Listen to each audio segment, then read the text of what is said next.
Hi everyone, welcome to a 2024 exam preview. So it's about a week until GCSE Business Paper 1. So I'm going to go through a few things you need to be aware of before doing this paper. Hopefully a lot of this stuff is stuff you're already aware of, and it's just a nice little reminder a week before the exam, or depending on when you're watching it, a couple of days before the exam. So in this video, I'm going to do two of these. I'm going to do one of these for paper 2 as well, obviously closer to the time. There's some of the stuff in there in the two videos is going to be the same, and obviously some of the bits are going to be separate for the different papers, for the difference between different papers. So what I'm going to go through is I'm going to go through the exam basics, how the paper's structured, what kind of things to look out for. We're going to talk about the essay questions and the calculations that have come up in previous years. I'm going to do a brief recap of exam technique basics, so worth just a reminder even if you feel like you're pretty confident with your exam technique. We're going to talk a little bit about dealing with case studies. We're going to look at some most common mistakes that students make in terms of content on Theme 1, and then some final tips, just sort of general exam tips before the exam. If you're looking for content revision, those videos are already on the channel. Have a look at the playlist for Theme 1. There's 5 videos, one for each of those. If you want to skip to a specific section, I've put in the description some links to the timestamps for each of these different sections.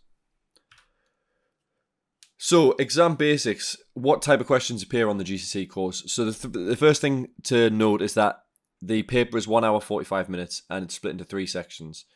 35 marks in section A, 30 marks in section B, 25 marks in section C. However, I would still spend about the same amount of time on each of the 3 sections. Although the marks are different, the amount of the balance between the long answer and short answer questions is different as well. And so while section A is the most marks, it's also the most short answer question marks. So you should get through those 35 marks a lot quicker than you would probably get through the 25 marks in section C, because the 25 marks in section C has 2 really big essays in.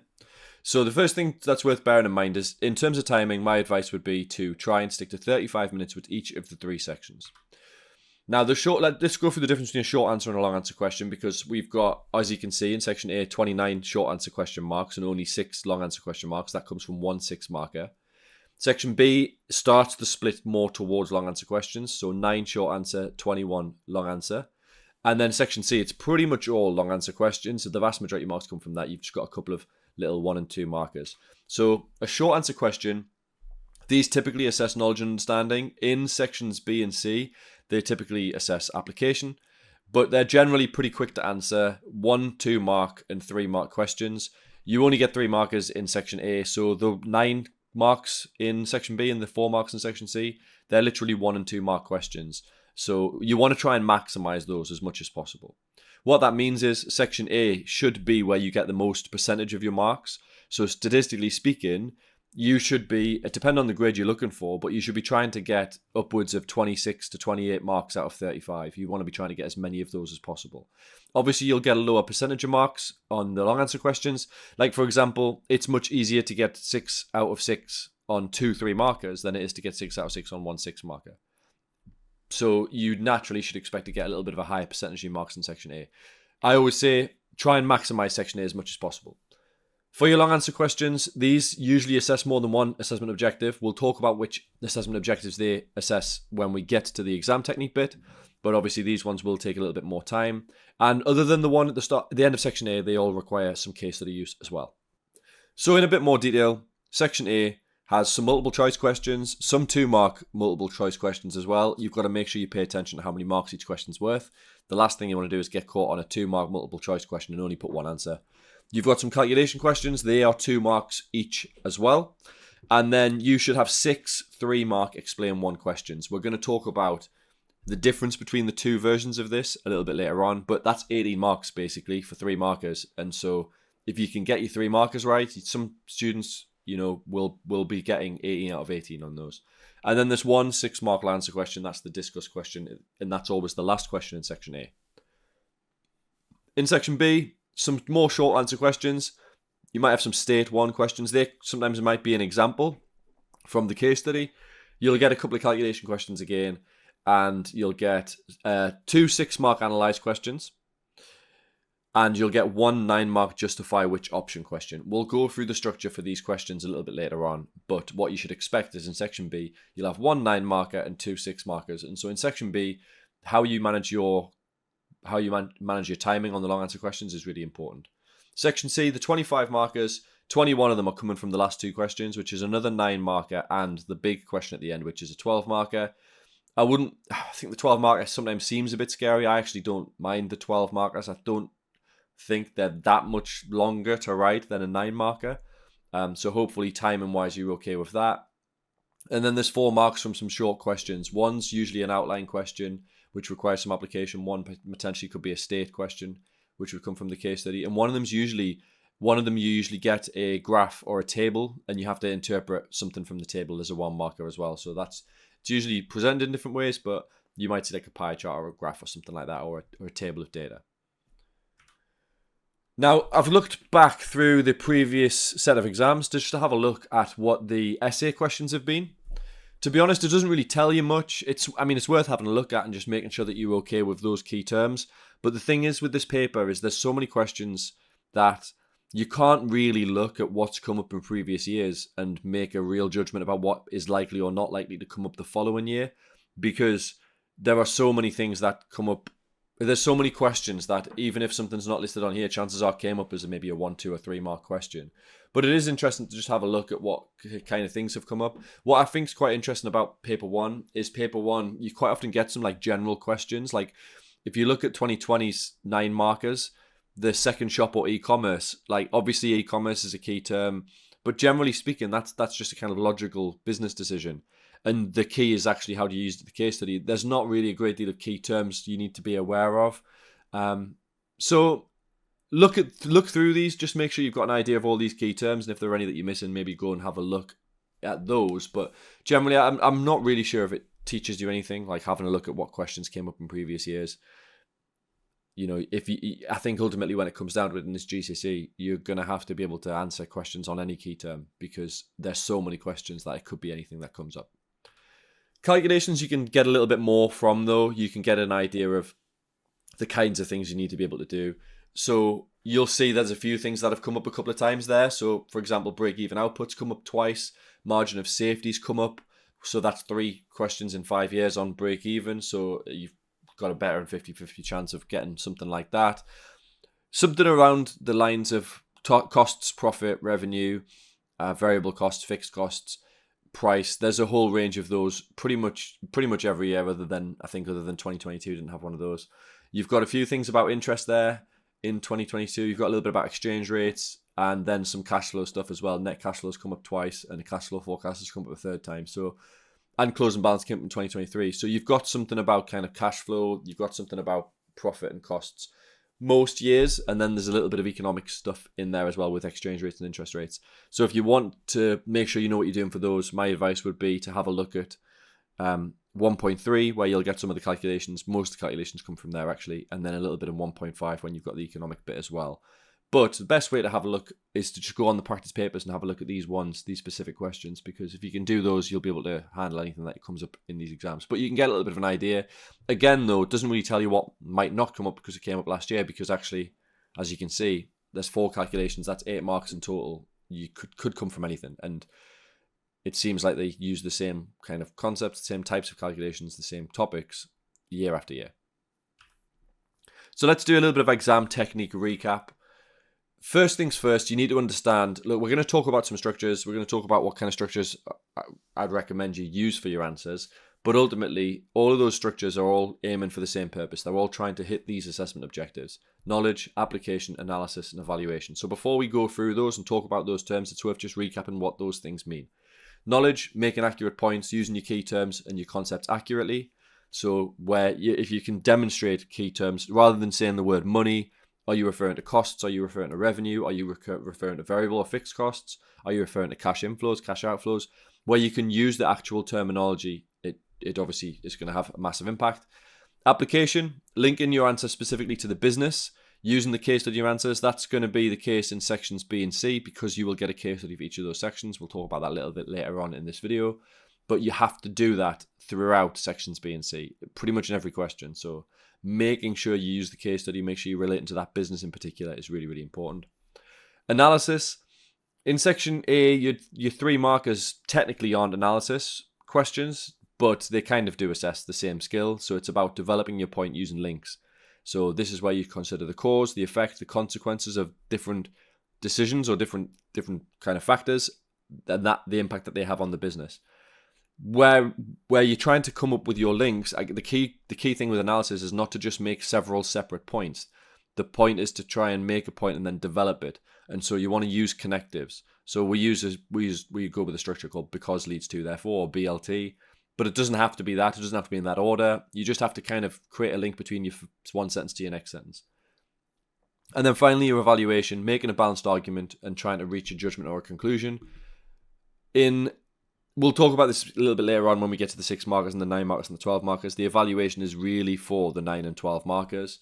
Although you might do some of it kind of naturally in a 6 marker, you don't have to. It's only going to be assessed in the 9 and 12 markers. But making sure you've got kind of positive and negative in your 9 and 12 markers, and then having a judgment and a conclusion where you make a decision ultimately and then justify it. So there's 2 types of 3-mark question. In section A, as I mentioned earlier, there are 6 3 markers, so 18 marks up for grabs. But it's really important that you identify the difference between these 2 types. So we've got a why question and a how question, and they don't say explain why or explain how, but there is a real distinction between these 2 types of questions, and it's one of the most common areas where students trip up. So a why question is basically asking you why something's good or bad. So, for example, explain one benefit to a business of being a private limited company. You would be talking about why being a private limited company is a benefit.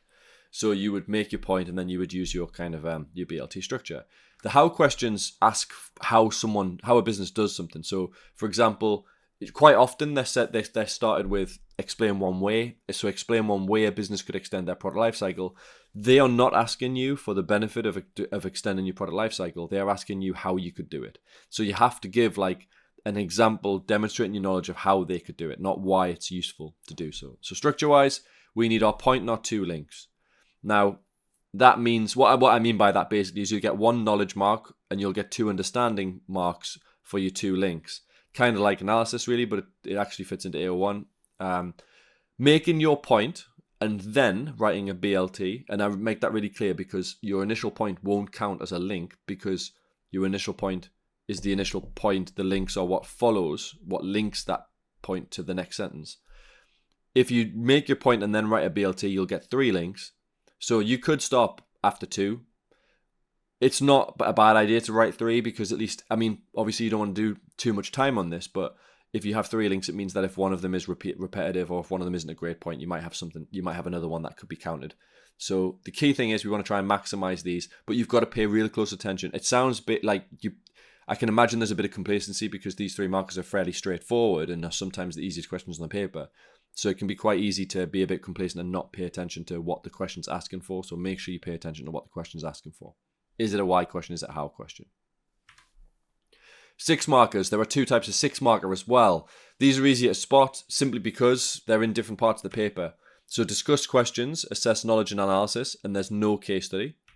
Analyze questions, assess analysis and application, and these do use a case study. So the first clue here is obviously going to be that the discuss question, because there's no case study, is in section A. We said that there was only 1 6 marker long answer question section A. It's the discuss question.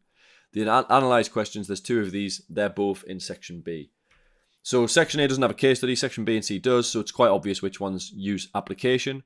In terms of your structure, it's, well, look, it kind of doesn't quite work like this, but to a degree it does. If a 3 marker was 1 BLT, obviously for a 6 marker we want 2 BLTs. You don't have to balance these BLTs. It doesn't have to be positive, negative. It can be positive, positive. It can be negative, negative. You've got to pay attention to what the question's asking, because if it asks if it asks for analyze 2 disadvantages, you would obviously do 2 disadvantages. If it says analyze the impact or discuss the impact, you could do 2 positives, you could do 2 negatives, you could do positive, negative. You're not going to be held back if you don't do a balanced argument. You might find it easier to come up with 1 positive, 1 negative. You might find it easier to come up with 2 negatives, 2 positives. Just do whatever you've got the best points for, and obviously do full BLTs for those. So let's look at these in a bit more detail. The discuss questions, I'm going to go through this pretty quickly, but we've got to think about our when we get our answers marked, we are looking at certain levels of response. And so you need to have an understanding of what it takes to get into level 3. Naturally, what I would expect is you all want to be in level 2 at least, if not level 3. So let's make sure we know what the difference between these 2 what the difference between these three levels looks like. So knowledge and understanding, do you make good points, that are relevant and use key terminology? And for analysis, do we develop those points using these chains of reasoning, using these BLT links? So for AO1, level 1, probably limited knowledge showing the points made. You might have one solid point, the other one might not be great, or might actually be inaccurate. Level 2 is mostly accurate in your points made. Level 3 is going to be strong knowledge shown, good use of key terminology. Generally speaking, that would be the rule.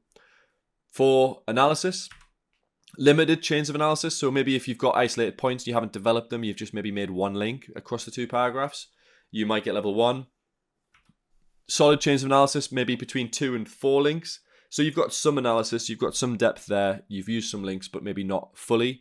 And if you've got more than 5, you would have strong chains of analysis. It's worth saying, just because you've written BLT, doesn't mean you'll automatically have 6 links. If you've done them well, you will, but obviously, it's completely reasonable that you might have made a point that actually isn't a very good point. So just bear that in mind. Just because you've used the terms because leads to therefore doesn't mean you're guaranteed to get level 3. Of course, if you make your point and then do 2 BLTs, you should in theory have 6 links. One of the most common mistakes students make is they assume that their original point is one of their links. If your first point, even if you use the word because, if your first point, if it's your first point, it's not going to count as a link. It's going to count as part of your knowledge. For our second type of question, the analyze questions, we've replaced AO1 with AO2. So obviously AO2, do you link your points to the case study effectively? AO3, do you develop points using the chain of reasoning? What we're looking for from our application is we're looking for limited use of the extract and case study quotes. So you might have you could probably change the name on the business in your question for any business, and it would probably be totally relevant. It's just a general answer. Level 2 would be good use of the case study, but maybe inconsistent. So you might have one BLT that's well applied, the other one isn't. Level 3, you'd have good use of the extract, relevant quotes used in every paragraph. Doesn't always specifically have to be quotes. It can just be like things that clearly refer to the business. So if the business is like a hairdresser, for example, referring to hairdressing, referring to like things specific to that business, referring to things that only that business would have as a factor, that would count as application as well. For analysis, again, we've just talked about this 1 link, 2 to 4 links, and 5 links. I won't go through those every single time. We'll be able to speed this up, but just to reinforce that. Now, the quick thing here is your answer is going to fit into one of these 3 mark bands. Level 1 will be marks 1 and 2. Level 2 will be marks 3 and 4. Level 3 will be marks 5 and 6. And so if you get 2 level 3s, there's no guarantee you'll get 6 out of 6. You might be lower end of level 3, so you might get 5 marks. But if you think, I put a little example at the top there. If you've got level 3 analysis, but you haven't used the case study very well, which level do you think you'd be overall? You'd probably be level 2 because you've got 1 criteria in mark band 3, 1 in mark band 1, so it probably balances out. Although you'd probably argue that it's going to be quite difficult to have strong chains of analysis without having at least decent application. There are 2 9-mark questions.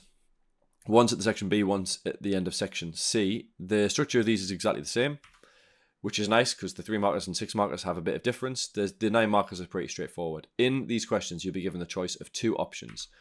They will assess you on 3 assessment objectives. You can see how this is working, right? 3 markers assess you on 1 assessment objective. 6 markers assess you on 2.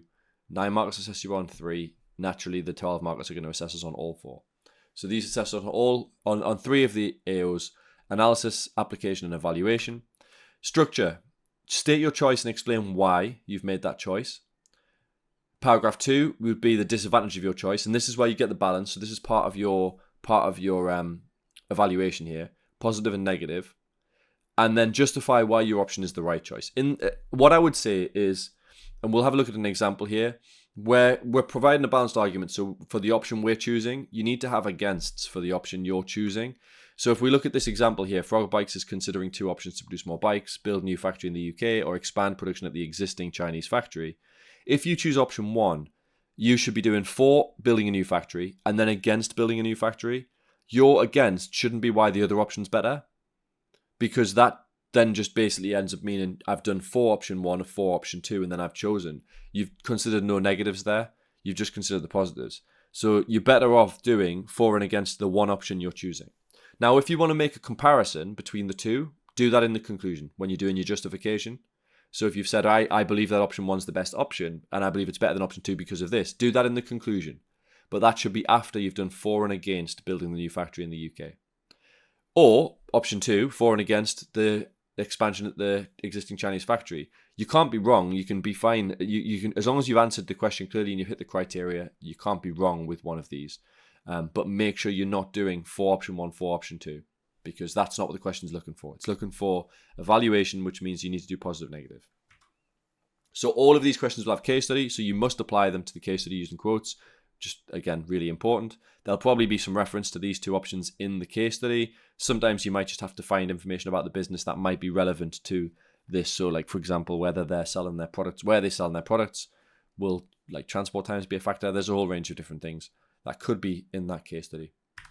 So in terms of assessment objectives, we've got 3 here: application, analysis, and evaluation. We know what 2 of these look like.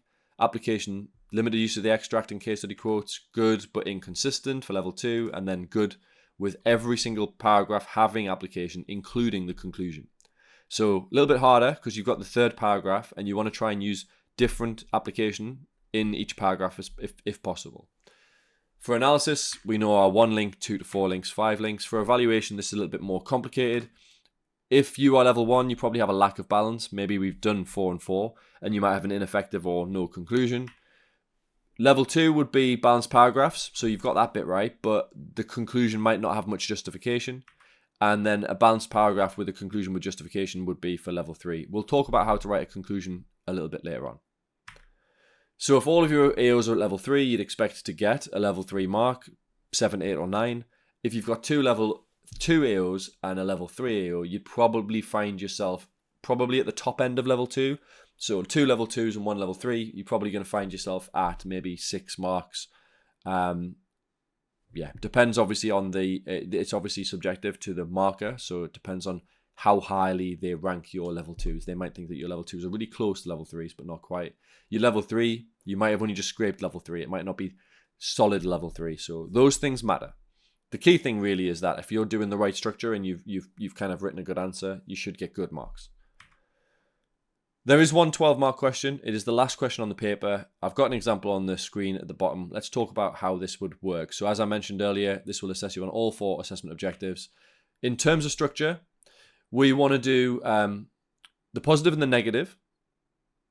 We want to do a conclusion where we say, is it positive or negative? And in that conclusion, we might suggest an alternative. I'll talk about that a little bit more, a little bit later on, because that is something that you don't necessarily need to do, but it can be quite an effective way of adding to your conclusion. And we're trying to justify how we can, if it's just 3 paragraphs, how do we justify the 12 marks instead of 9? So the alternative bit in your conclusion should only be done if you A, have enough time, and B, have a good point. If you don't have a good point or you don't have enough time, don't worry about it. Usually, probably only students going for a grade 8, grade 9 should be attempting this. It's not worth, it's not necessary. You can still get 9, 10 out of 12 without one. It's just if you're looking for that little bit of extra in your conclusion, this could be the point. We'll talk about one of those in a little bit later on. So evaluate whether crowdfunding is an effective source of finance for good and proper T. So if we're doing positive and negative, we would say, yes, crowdfunding is an effective source of finance. And then in our second paragraph, we'd do the balance to that. So maybe we would say that it's not effective and give some of the disadvantages. Maybe we'd talk about why another one might be more suitable. That could be we could save that for the alternative potentially. For the alternative, we could suggest another source of finance. And this is the big thing with the alternative, is it allows you to bring in understanding from other topics. It allows you to create links between different topics without it being in the question. So all 4 assessment objectives here: limited knowledge shown in the points made, mostly accurate knowledge shown in the points made, and then good key terms for level 3. Obviously, application, we know how that works. We want good application in every single paragraph, including the conclusion for level 3. For analysis, 1, 2 to 4, and 5 links. And for our evaluation, we know what we're looking for our evaluation here. We're looking for a lack of balance, an effective conclusion for level 1. We're looking for balanced paragraphs and a conclusion with some justification, maybe not full justification in level 2.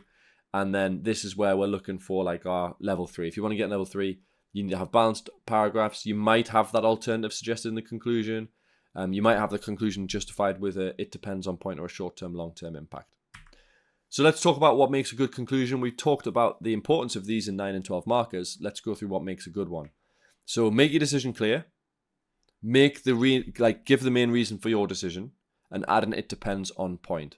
So my bit of advice to try and make that it depends on point a little bit easier is if you've done a positive and a negative, which you obviously will have done in a 9 and a 12 marker, one of your it depends on points could be to suggest a solution to the negative that you've provided.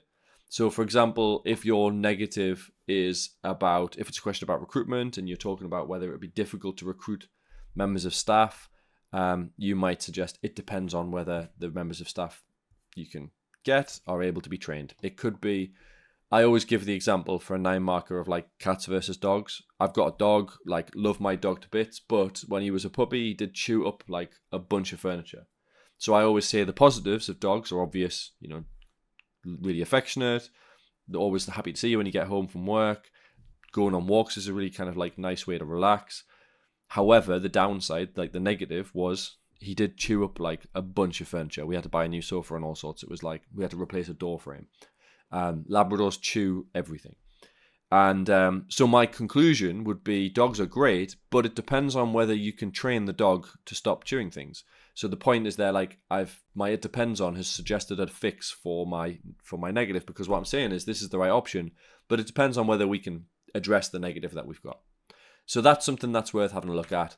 On the 12 marker, you would also add the alternative point. Again, as I said, you would only do that if you've got a good one. And I would just add that. I would just tack that on to the end of your conclusion rather than do it as a separate paragraph. Under no circumstances should that alternative be prioritized ahead of the conclusion. The conclusion is the most important factor. So that gives you hopefully a bit of an idea about how to do an effective conclusion. Right, dealing with the case studies. These case studies are really, really important and can be the difference between success and failure for students, because if you don't use the case study well, it's really, really difficult to get high level marks, especially in sections B and C. So there's 2 case studies, one for section B, one for section C. In paper 1, this is worth bearing in mind because this is one of the big differences between paper 1 and paper 2. Obviously the content's different, but the big difference really is that paper 1 is about small businesses. Paper 2 is about big businesses. So actually, I think, speaking from experience, some of my students have found paper 1 to be content-wise easier than paper 2. Theme 2 is obviously harder content. You do it later on in the course. But actually, they found the case studies much easier in paper 2 because there were likely to be businesses that they'd heard of. Paper 1, it's likely to be a small business. You're probably not going to have heard of the business unless it just so happens to be one selected that is nearby where you live. It makes it really, really important to read this case study carefully. Like, expect that you won't know what this business does or who this business is. So you have to get the information from the case study. Every question in sections B and C will require application. So it's a good idea, and I'm going to talk about this in a second. I'm going to show you what this would look like. My advice would be read the essay questions, just the long answer ones, like the 6 markers and the 9 marker and the 12 markers, before reading the case study. And then when you're reading the case study, annotate the sentences that you could use for each question. If you can, ideally, grab like different colors for different questions to make it easier to go back and read those questions. So you would need 3 colors because the section B has 3 essay questions, 2 6 markers and 9 marker. Section C has 2 questions, so you don't need 2 colors for that. And what I mean by that is, like, if we have a look at like this practice paper, I just picked one of the random ones here. So this is for section C. This is a section C case study. I haven't picked it just because Newcastle United's legendary right back Kieran Trippier is in the case study, but I do like that about this case study. You can tell it's out of date because it mentions Dele Alli as an England player, which obviously, unfortunately, not the case anymore. The 2 questions from this paper from this section are: in order to improve its brand awareness, that feeling is considering 2 options: increase its range of own branded clothing or open a second shop. Justify which one of these 2 options that feeling should choose. And then the 12 marker is evaluate the importance of achieving non-financial motivators for the success of that feeling. I think if you know what those 2 questions are before you read the case study, when you're reading the case study, you can find certain bits that will stand out for that particular question. So you can, if you want to have a look and try this now, pause it, have a look at that case study and see if you can find which bits you would use for which question. I'm going to go through it though, I'll highlight them a little bit so you can get a bit of an idea. So if we go in red for the 9 marker and we go in yellow for the 12 marker, I'm looking for anything that would be linked to their own branded clothing or a second shop. So maybe obviously opening a different location. And then in yellow, I'm going to highlight anything that suggests non-financial motivators. So the first thing I'm looking at here is that the business is located in Potters Bar, Hertfordshire. Fun fact that no one cares about, but I'm going to say it anyway. The first school I ever worked at was in Potters Bar. When I did my teacher training at the University of Hertfordshire, I worked at a school called Mount Grey School in Potters Bar in Hertfordshire. So shout out Potters Bar. That's the first thing I would pay attention to. That's where they're located. So opening a second shop could allow them to target people in a different area. Some people might travel for their haircuts. I don't think you're going to go too far. You're going to generally go somewhere pretty local. And so opening the second shop allows them to target people in a different area.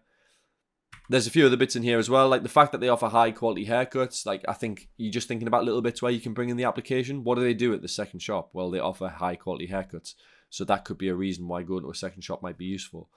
There's a few other things in there that they mention. In the end of that second paragraph, it talks about how they sell branded clothing and vintage glasses frames. And so increasing their range of own branded clothing could be something they do. That's obviously one of the options. And so it's worth knowing what they already do. They're trying to create kind of a loyalty. It talks about the way they look after their customers. And so you've got to really enjoy your barbers to have branded merchandise, I think. I wouldn't rule it out. If they want to give me a free t-shirt, that's fine. But I can't imagine I'm walking around wearing Nova Barbers apparel. Although I might, to be fair. Maybe if my barber hears this, or one of my students, because most of my students seem to go to the same barber, if they mention this to him, maybe I'll get a free t-shirt, and in which case I probably will wear it. But generally speaking, I'm not going out and buying barber shop kind of merchandise. But they have people who do. I mean, Kyle Walker, Kieran Trippier and Dele Alli probably earn more money than I do, so they could probably afford to buy this stuff and support their kind of friends' businesses. The last section is all about the non-financial motivators. So it says here that Justin was very clear that they're crucial. I think that's worth mentioning. It says non-financial objectives, non-financial motivators. It's mentioning that. The next bit's really important as well. It says it's important to be passionate about what you do and always try the best you can. The financial rewards will come if you get the other things right. So his perspective is that if you do the non-financial stuff, you will get the financial rewards because you'll be doing all the right things. And then he also talks a little bit here about some mentorship that he provides to his employees. So, for example, most of his employees being between 19 and 22, so feeling like if he can help them develop their skills, they will bring high quality new ideas and creativity to the business. Now, what that means is, if I'm doing that, yes, okay, it means it's going to take a little bit longer to go through the case study, but it does mean that when I'm coming back to the 12 marker, maybe 15 minutes later, instead of having to read the whole thing, I'm just reading that last bit again, and I know exactly which bits I can use. One thing I really, really, really hate to see is someone who's just highlighting things for the sake of highlighting things. I hate when I see a case study and it's just got loads of highlighting on it, and there's no annotations to say which question each bit's for. With the two colors, it's really clear which question which bit's for, which means the highlighting is purposeful. Don't highlight for the sake of highlighting. It doesn't make you look cleverer. You've got to use the stuff that you're highlighting. Some final tips. Here are some of the most common mistakes that people make. So we've got cash v profit. One of the most common mistakes people make is not knowing the difference between cash versus profit. Cash is immediate. Money coming in, money going out. How much cash do you have available to spend? Whereas profit is over a longer period of time. How and why 3 markers. So I've just talked about those earlier in the video, but definitely worth making a point of here because it is one of the most common mistakes people make. Not knowing the difference between a stakeholder and a shareholder. Shareholders own part of the business. Stakeholders are interested in the business but might not own part of the business. Now, the irony here is that shareholders are stakeholders because shareholders do have an interest, but there are plenty more like customers and competitors and suppliers. Not knowing the difference between franchisee and franchisor. Franchisee is the person who wants to start the franchise of the other brand. The franchisor would be the McDonald's in this example. One really important, we talk about using key terminology effectively. Make sure you use the right version of franchisee or franchisor. Do you know the difference between limited liability and unlimited liability?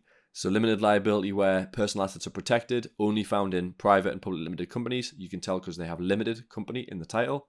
Whereas our sole traders and our partnerships have unlimited liability, meaning that the liability, the responsibility for debts is not limited to what the business has. It can also come from the owner's personal assets. And then finally, cause versus impact. Not necessarily that you'd see this in a question, but the cause is something that affects something else. So it causes something else. The impact is the consequence of that, really. And that can be positive or negative. So effectively what we're talking about is cause and effect here. Cause is what creates the change. Effect is the impact that the change has. So another thing that's just worth bearing in mind and make sure you're paying attention to. I've got some final tips though. Section A, maximize your marks. You want to try and get as many marks as you can on Section A. It's really, really important. You can pass the exam just in Section A if you get enough marks, if you really, really maximize your marks. Try and go quicker than 1 mark a minute on the short answer questions. I'm not being funny, like it's 35 marks in 35 minutes, but it's not going to take you a minute to answer a multiple choice question. And look, if you're sitting there with a multiple choice question and after a minute you don't know the answer, you may as well just guess and move on, because you need that time later on in the paper. Make sure you've got the links in your 3 markers. Make sure you've got the right amount of like BLT. So get through that in 35 minutes maximum. You shouldn't be spending more than 35 minutes on that section. Section B and C, use the case study. Be careful on your timing for your long answer questions. With your 6 markers, as I mentioned earlier, you don't need to do positive, negative, but with your 9 and your 12 markers, you do need balance. So use the case study effectively. Make sure you're careful with your timing. If you do all of those things, then you should be in a pretty good place. So all that's left to say is good luck with paper 1. If you've got any questions specific, I would recommend going and have a look at the content videos if you're not sure about specific content. If you've got any exam specific questions, chuck them in the comments here and I'll do my best to answer them before the exam this summer. Good luck.